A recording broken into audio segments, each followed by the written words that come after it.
ආයිබෝවන් අද සිව් දෙසින් ඔබ රැගෙන යන්නේ මරියුපෝල් නගරය වෙතට. 2014 දී ලෝක ජනමාධ්‍යයන්හි ඇස ගැටුණු මේ නගරය අද වෙන විට රුසියානු නගරයක් බවට පත් වෙලා තිබෙනවා. තාමත් ජාත්‍යන්තර විසින් පිළිගන්නේ මරියුපෝල් නගරය අයත් යුක්‍රේනයට කියලා. නමුත් සැබෑ වශයෙන්ම දැන් මරියුපෝල් නගරය රෂියන් සිටි එකක්. 2014 දී රුසියානු හිතවාදී වික්ටර් යනුකෝවිච් ජනාධිපතිවරයව බලෙන් පහ කිරීමත් එක්කම නැගෙන යුක්‍රේනයේ ඇති වුණු කැරැල්ලත් එක තමයි මේ මරියුපෝල් ගැන කතා බහට ලක් වෙන්නේ. රුසියානු හිතවාදී කැරලිකරුවන් මාස කිහිපයකට මේ නගරය අත්පත් කරගත්තා. නමුත් යුක්‍රේන හමුදා නැවතත් මරියුපෝල් නගරයේ බලය අත්පත් කරගත්තා. ඉන්පසු වසර 8ක් 2014 ඉඳන් 2022 දක්වා යුක්‍රේනය මේ නගරය පාලනය කළා. නමුත් 2022 පෙබරවාරි 24 වෙනිදා රුසියානුවන් යුක්‍රේනය ආක්‍රමණය කිරීමත් එක්කම මරියුපෝල් නගරය රුසියානු හමුදාවන්හි ප්‍රධාන ඉලක්කයක් බවට පත් වුණා. නමුත් එතරම් ලේසියෙන් මරියුපෝල් යුක්‍රේනයත් හැරියේ නැහැ. 2022 මැයි මාසයේ අගභාගයේ තමයි රුසියානු හමුදා මරියුපෝල් නගරය සම්පූර්ණයෙන්ම අත්පත් කරගත්තේ. ඒ වන විට මරියුපෝල් නගරය සම්පූර්ණ විනාශ වෙලා හමාරයි. නමුත් අද වන විට රුසියානුවන් මේ නගරය ඉතාමත් දියුණු නවීන නගරයක් බවට පත් කරලා තියෙනවා. ඉතින් අද කතාව මේ මරියුපෝල් ගැන. අහලා බලන්න කතාව. 1991 දී යුක්‍රේනය සෝවියට් සමූහයෙන් වෙන් වෙලා ස්වාධීන රාජ්‍යයක් වුණාට පස්සේ මේ යුක්‍රේන ආර්ථිකයට වැඩිම කාර්මීකරණ දායකත්වය ලබා දුන්නේ මේ ඩොන්බාස් රීජන් එක. ඩොන්බාස් රීජන් එක කියලා කියන්නේ ලුහාන්ස් ප්‍රාන්තය සහ ඩොනියට්ස් ප්‍රාන්තයේ එකතුවට. ඉතින් මේ ඩොනියට්ස් ප්‍රාන්තයේ පිහිටි දෙවනි ප්‍රධාන නගරය වන මරියුපෝල් නගරය මේ යුක්‍රේන ආර්ථිකයට ඉතා විශාල වටිනාකමක් දුන් නගරයක් වුණා. ඉන් එක් හේතුවක් උනේ යුක්‍රේනයේ විශාලතම වාණේ කම්මල අසෝස්ටාල් ස්ටීල් ප්ලාන්ට් එක පිහිටා තිබුණේ මේ මරියුපෝල් නගරේ. ඒ වගේම මේ නගරේ යුක්‍රේනයේ ප්‍රධාන වරායන් වලින් එකක් වන මරියුපෝල් වරාය ඔවුන්ට ඉතාම වැදගත් සාධකයක් වුණා. මොකද මේ කාර්මික ද්‍රව්‍ය අපනයනය කරන්න ඔවුන් යොදාගත්තේ මේ මරියුපෝල් වරාය. ඉතින් මේ නිසාම යුක්‍රේනයේ ආර්ථිකයට මරියුපෝල් නගරය ඉතා විශාල දායකත්වයක් දැක්වුවා. මරියුපෝල් නගරය පිහිටා තිබෙන්නේ නැගෙනහිර යුක්‍රේනයේ ඩොනියට්ස් ප්‍රාන්තයේ පහළට වන්නට. ඩොනියට්ස් ප්‍රාන්තයේ ප්‍රධාන නගරය ඩොනියට්ස් නගරය. එහි දෙවන ප්‍රධානතම නගරය තමයි මේ මරියුපෝල් නගරය. ඉතින් ඩොනෙට්ස් වලට වඩා මරියුපෝල් නගරේ වැදගත් වෙන්නේ මෙය අසෝව් මුහුද ආශ්‍රිතව පිහිටා තිබීම නිසා. මේ නිසාම මරියුපෝල් නගරේ විශාල වරායක් පිහිටා තිබෙනවා.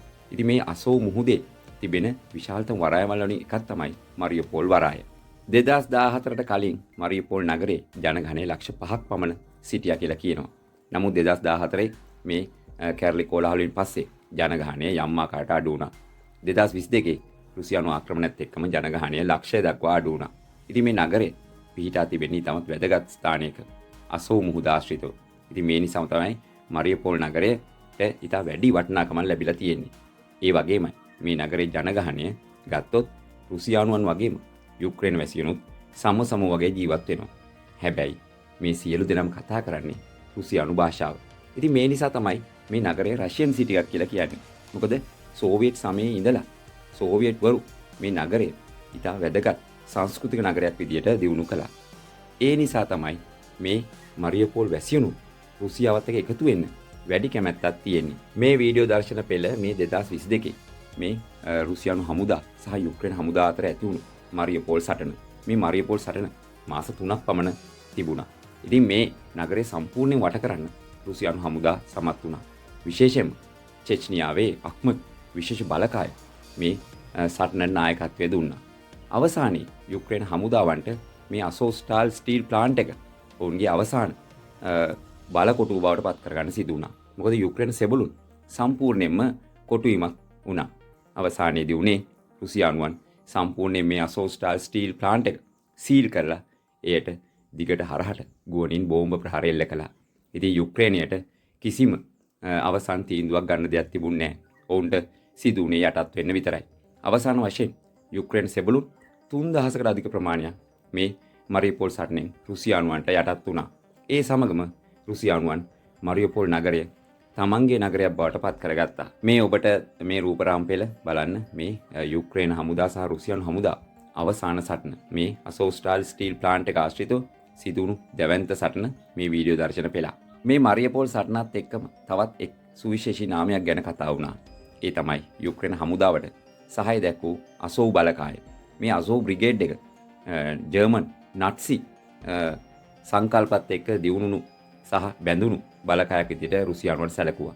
ඉතින් මේ අසෝව් බලකායේ සියලුම නායකයන් ඇතුළු බොහෝ පිරිසක් රුසියානුවට යටත් වුණා. පසුව ඔවුන් යම් ආකාරයට මේ සිරකරුවන් නිදහස් කිරීමේ යටතේ නිදහස් ලැබුවා. හැබැයි මේ අසෝව් බලකාය මේ මරියුපෝල් නගරේ රැක ගන්න දැඩි වෙහෙසක් දැරුවා. 2022 මැයි මාසයේ රුසියානුවන් නගරය අත්පත් කර ගන්නකොට නගරය සම්පූර්ණයෙන්ම විනාශ වුණු බිමට සමතලා වුණු භූමියක් බවට පත් වෙලා තිබුණේ. විශාල රෙසිඩෙන්ෂල් බිල්ඩින්ග්ස් ෆ්ලැට්ස් සම්පූර්ණයෙන් වගේ විනාශ වෙලා තිබුණා. හැබැයි රුසියානුවන් අත්හැරියේ නැහැ. අද වන විට මේ මරියුපෝල් නගරය ඉතා නවීන නගරයක් බවට පත් කරලා තිබෙනවා. දැන් එහි ඉතා විශාල ලෙස මේ නිවාස සංකීර්ණ ඉදිවීම වෙලා අවසන් වෙලා තිබෙනවා. ඉතින් ඔවුන් නගරේ කොටසෙන් කොටස ඉදි කරලා අද වන විට නගරය ජනතාවට ජීවත් විය හැකි සුව පහසු නගරයක් බවට පත් කරලා තිබෙනවා. ඉතින් රුසියානුවන් මේ විදිහටම චෙච්නියාවේ ග්‍රොස්නි අගනුවරක් දියුණු කළා. ඉතින් රුසියානුවන් කියන්නේ යම් ආකාරයකට අධිෂ්ඨානශීලී ජාතියක්.